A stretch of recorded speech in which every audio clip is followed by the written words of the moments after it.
Welcome to This is Concrete, a podcast where we speak with the people whose work revolves around concrete and coatings. Let's get to what you came for.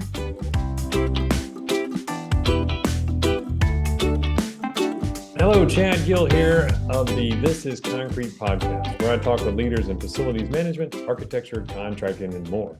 This episode is brought to you by Global Polishing Solutions. GPS is an industrial and commercial concrete polishing, floor coating, and covering company with an IS Net World membership.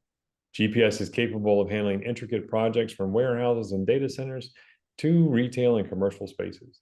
We firmly believe in prioritizing safety, quality, and client contentment while providing durable floor systems. To explore our range of services at globalpolishingsolutions.com today. Laminin Coach is another sponsor of this podcast. Laminin is a business coaching company with a focus on contractors in and around construction. We not only help with proposing solutions and methods, but implement them in your business as well. After all, good ideas are not useful until they're implemented. Visit us at laminincoach.com and see our range of services, including offering remote personnel. So joining me today is Karen Keys. Karen is the president and owner of Art of Concrete in Denver, Colorado, which was started in 2017. Their main focus is exterior decorative concrete. Karen grew up in the concrete business with her grandfather, father, and brother all having concrete companies. And Karen has 4 children and a husband whom I've met, which may actually be her fifth child. Karen, thanks for coming on. I appreciate your time and patience with me and kind of telling us about what you're doing these days. Yeah, thanks for having me, Chad. I appreciate it. We are busy. We're growing here in Denver. We've doubled from last year, so we are kind of bursting at the seams, trying to struggle and make through like everyone else in the industry of dealing with growing pains and moving forward and still producing quality work. Yeah, it's the joy of feast or famine, it seems like. It is. It's like a lot of times you feel like there's no happiness as a contractor. You're either too busy and you're worried about being too busy, or you're not quite busy enough and you're worried about what I'm gonna do tomorrow. Yep, we're glutton for punishment. We keep at it because we love this pain, I think. Yeah, we're all hanging in there for the retainage check. If we get our retainage, we could retire. It's Yes, like 7 years of continued payments after you retire. Yep. No, that's great. So what are the challenges you're running into? You said first off, you guys do mostly outdoor decorative work, so a lot of state park work and local work, that kind of thing? We do a lot of municipality work. We love working for parks and helping with the landscape architects and designers and owners to come up with something creative and new that they've never thought of before. We've really taken off on sandblasting and staining because of the customization of it and being able to enhance existing concrete or new concrete with that. But really tackling anything that has some sort of decorative element. My crews can also do standard gray. So even though we love the decorative and we really appreciate the challenge when that comes with decorative, we've gotten a lot of standard concrete packages as well because we are a minority women-owned company as well. Oh, perfect. Yeah, I mean, it's that helps, but it doesn't come easy either. Right. So sandblasting. Tell me about the sandblasting. That's you don't see a lot of, we don't hear people talk about that much. Yep. So we get the template sandblasting. So about a year ago, I finally bought our own machine so we can cut our own blast mats. So we can do it more on demand than we could before. But we get designs from the architects, or we work with them to create the designs, and then we cut out the blast mats, which is a kind of a rubbery material with a sticker on the bottom or glue on the bottom.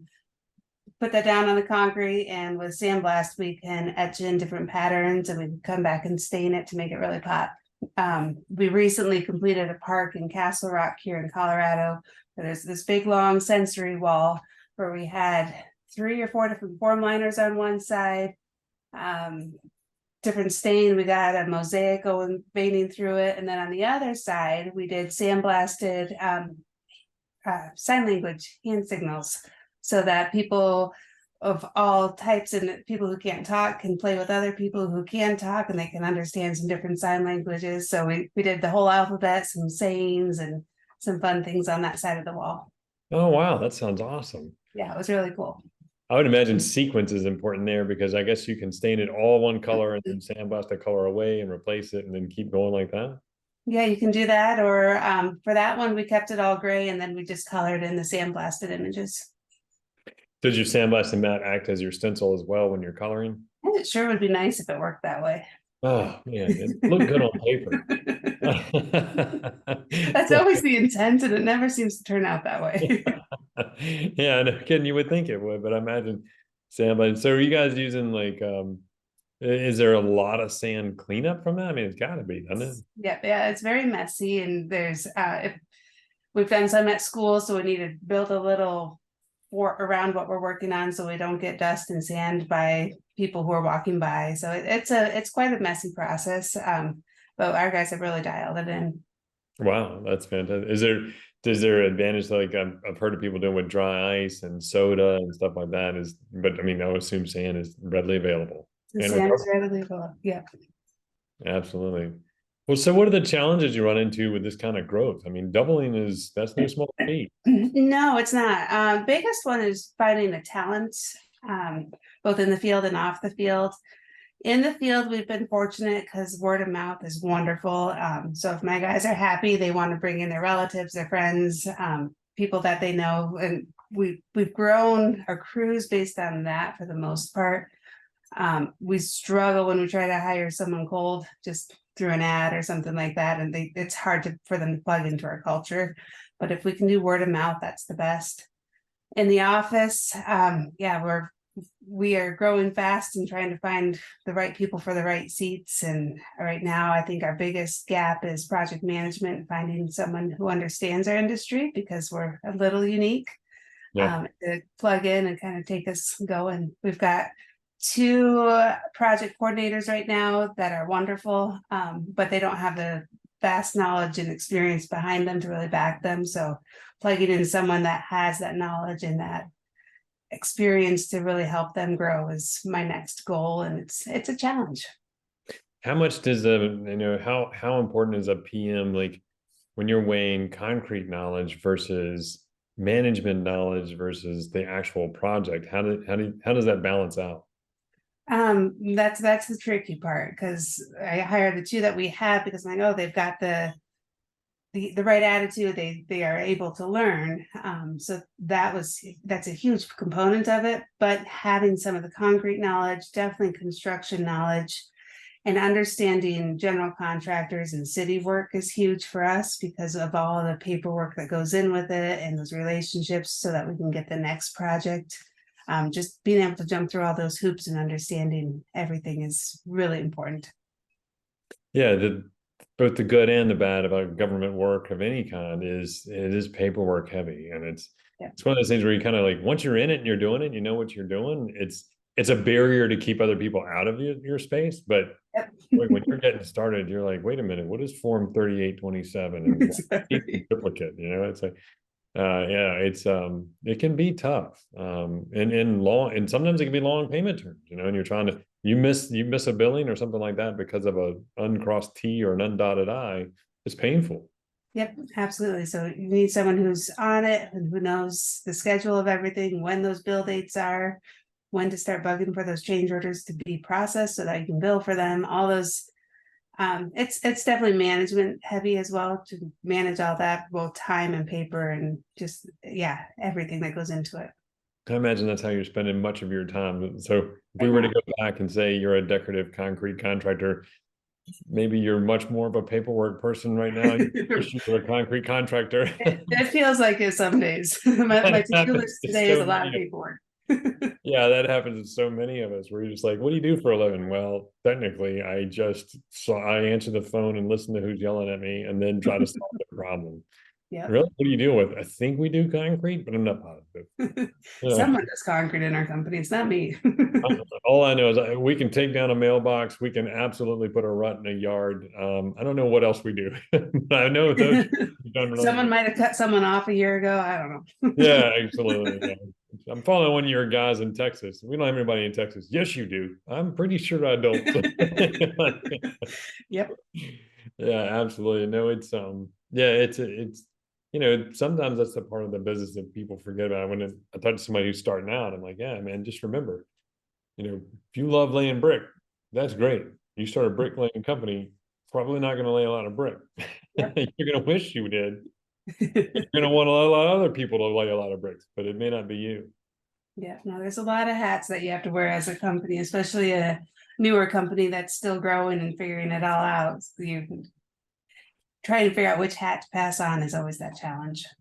So how do you balance that? How do you go from I'm at work and I'm on and I'm fighting, the daily fires and stuff like that, and then I'm going to go home and I've got 4 children and got to respond to their needs and their wants and stuff like that. How do you switch gears like that?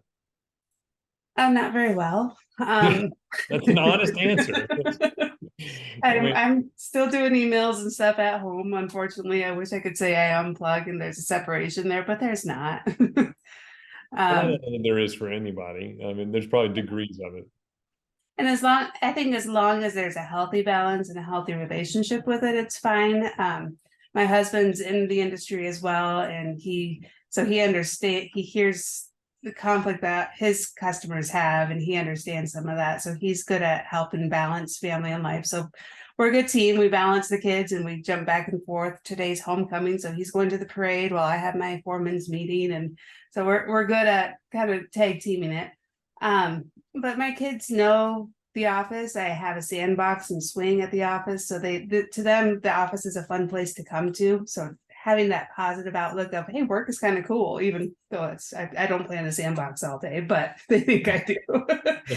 But balancing that and knowing when to say no to some emails, like I said, my emails are always on me and I do check them at night, but knowing how to prioritize what's really important, what needs to be dealt with now, what can wait till next week, is a big part of the juggle of wearing many hats, both life and work. Yeah, I know it well, and it's a difficult balance, and it always cracks me up when you hear people say, you got to have good balance. You got to be able to turn it off and go home. You're like, it's a lot easier if you're, Capital One has 105,000 other people that can handle this issue.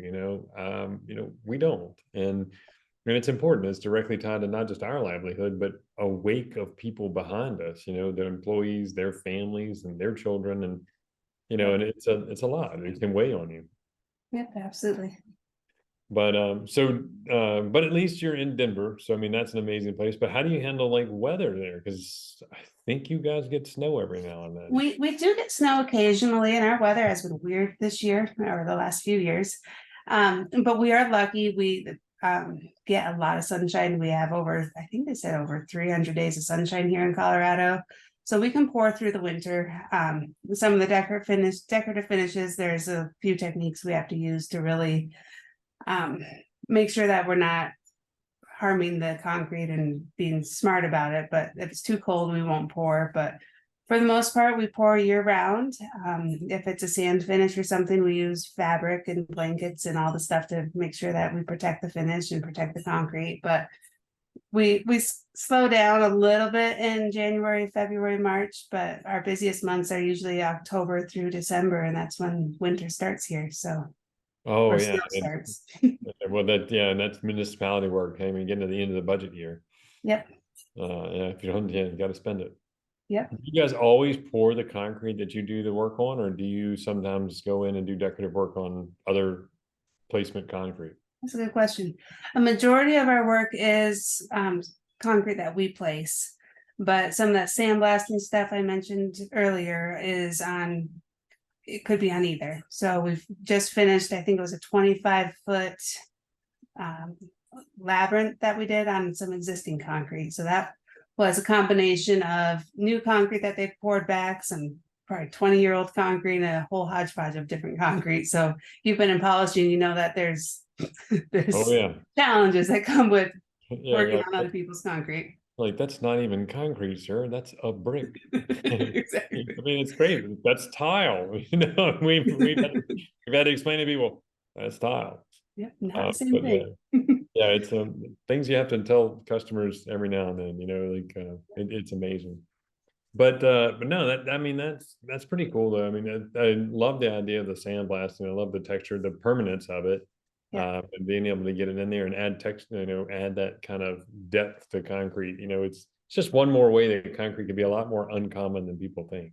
Exactly. And I love that people are recognizing that, where they have space and they know, they're like, it would be stupid to tear out this concrete because it's fine, it's functional. But if we can come in and create a labyrinth, or we did a giant nighthawk for a school for their mascot. So being able to add those decorative elements without the full on construction of tear out and replacement of concrete, it's fun to see people coming around and discovering this. Do you find it difficult during the pricing stage when you've got this amazing project and you're like, oh, this is so intricate, and I know it should be so expensive, but I just want to do it so bad, and you're trying to fight between the cool job you want and what you need to price it at in order for it to be the profit that you want? I mean, I used to run into that a bunch, and just, giving away the stuff that was, really detailed. Yeah, no, I do find that that is hard, especially the really cool projects. It's also hard pricing it too, because like you said, the really intricate stuff, you're like, I think it will take this long, but then something comes up, you're like, oh crap, it took way more than that. I don't know what to do now. I thought for sure that the stencil would also be the color stencil. Why? Exactly. Yeah, that's when I learned. Yeah, that sounds, yeah. It's like, I have actually been there on that one. You're like, I don't understand. I mean, I would have thought the sandblasting would have stuck it to the concrete better. And then you just spray on the paint and you're good to go. No, my guys are out there with little artist brushes. Yeah, how hard could it be? Yeah, exactly. Very, very hard is the answer to that. Yes. So always price higher than you think it should be. Yeah, Something's going to come up. Put your price together and then add 20% more for the things that you've forgotten, Exactly. and it's funny. Yeah, when it's really difficult to price those things in, because like what you said, especially if somebody's like, hey, I want you to do something you've never done before. Great. Yeah. Wait, how much is it going to cost? I don't know. Never done before. I can tell you at the end. Most people don't want to wait till the end to get the price. No, not usually. Yeah, no kidding. So what's if you're like, hey man, what's something that you feel like you do kill it on? It sounds like growing your crews from the inside. I think that's not everybody has that capability.